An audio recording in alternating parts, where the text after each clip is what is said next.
Hello friends, I hope कि आप सभी अच्छे से होंगे। तो आज इस वीडियो में हम डिस्कस करेंगे 25 days strategy for JKSSB finance exam. जो भी एस्पिरेंट ये वीडियो देख रहा है तो कहीं ना कहीं वो फाइनेंस अकाउंट्स असिस्टेंट की जो पोस्ट है उसके लिए प्रिपेयर कर रहा है।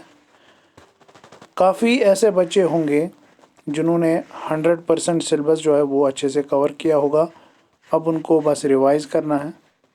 काफ़ी ऐसे बच्चे भी होंगे जिन्होंने 50% या 40% सिलेबस कवर किया होगा और अब वो जो है बाकी सिलेबस कवर करने की सोच रहे होंगे। तो कैसे आप जो है ये बचे हुए डेज़ यूटिलाइज़ कर सकते हो प्रॉपरली। ये सिलेबस मैंने इसलिए रखा है ताकि आपको थोड़ा सा जो है गाइडेंस प्रोवाइड कर दूं कि किस तरह से आप ये जो है 25 डेज़ में ये सिलेबस जो है वो टेकल करोगे। तो सबसे पहले अगर हम बात करें तो सिलेबस में टोटल 8 कंपोनेंट्स हैं। तो आप दो तरह से जो है इस सिलेबस को हैंडल कर सकते हो। या तो आप सब्जेक्ट वाइज जा सकते हो या आप मल्टीपल सब्जेक्ट्स एक साथ पढ़ सकते हो as per your convenience.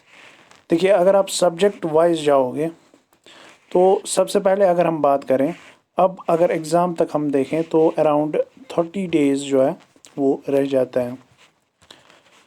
30 days में आप 25 डेज़ जो है एक रिवीजन प्लान कीजिए। या अगर आपने आधा सिलेबस कवर किया है तो आप प्लान कीजिए कि 25 डेज़ में वो आधा सिलेबस भी आपका हो जाना चाहिए और जो आपने ऑलरेडी पढ़ा हुआ है वो भी रिवाइज हो जाना चाहिए। और फिर जो है या तो आप शॉर्ट नोट्स बनाइए, या अगर आपने ऑलरेडी शॉर्ट नोट्स बनाए हुए हैं तो वो फिर आप लास्ट के 5 डेज़ में उन शॉर्ट नोट्स को ही रिवाइज करोगे, जिस पे आपने खाली कॉन्सेप्ट्स लिखे होंगे, मेन पॉइंट्स लिखे होंगे। तो 25 डेज़ जो है आपको सिलेबस कवर करना है।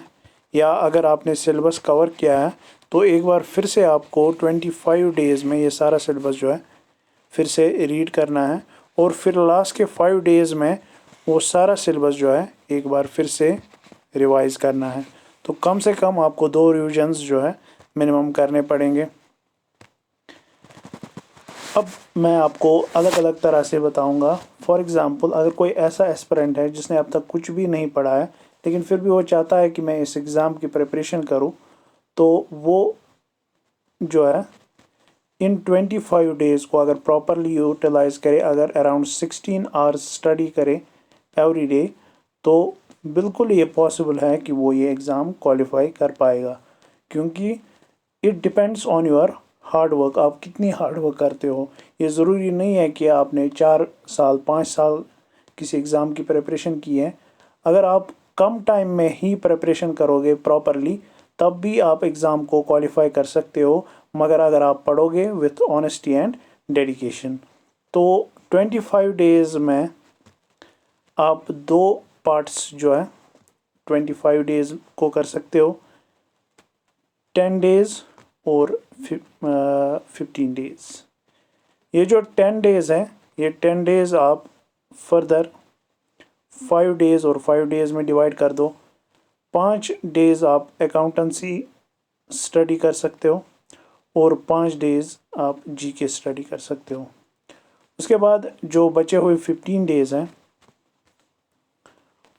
उसमें आप जो बाकी बचे हुए 6 सब्जेक्ट्स हैं वो कवर करोगे। इन 6 सब्जेक्ट्स की वेटेज जो है टोटल 60 मार्क्स ही है, लेकिन ये काफ़ी ज़्यादा डिसाइडिंग रहेंगे क्योंकि ये जो 60 मार्क्स हैं अकाउंटेंसी और जीके के, इन पे सब का फोकस है। तो सब ज़्यादा इन्हीं सब्जेक्ट्स पे फोकस कर रहे हैं। वो जो छोटे छोटे सब्जेक्ट्स हैं जिनमें खाली 10 मार्क्स हैं उन पे कम फोकस कर रहे हैं। लेकिन ये कॉम्पिटिटिव एग्ज़ाम है, यहाँ पे आपको हर एक टॉपिक अच्छे से पढ़ना पड़ेगा, हर एक टॉपिक को प्रॉपरली जो है वो रिवाइज करना पड़ेगा। अगर आपने उसके बाद अगर हम देखें, हम उन बच्चों की बात करेंगे जिन्होंने 100% सिलेबस जो है वो कवर किया है। जो उनके नोट्स होंगे उनको आप प्रॉपरली रिवाइज कीजिए और फिर एमसीक्यूज़ कीजिए हर एक टॉपिक पे। तो इस तरह से आप जो है अच्छे से इसके लिए पढ़ सकते हो। और वो बच्चे जिन्होंने आधा सिलेबस कवर किया है, पहले वो जो बचा हुआ सिलेबस है, से फॉर एग्जांपल 50% किसी ने कवर किया है, तो पहले वो 50% जो है वो कवर करने की कोशिश करें। उसके बाद ये जो 50% उन्होंने ऑलरेडी पढ़ा हुआ है वो 50% पहले रिवाइज़ किए करें और उसके बाद एंड के 4-5 डेज़ में फिर से एक बार रिवाइज़ करें।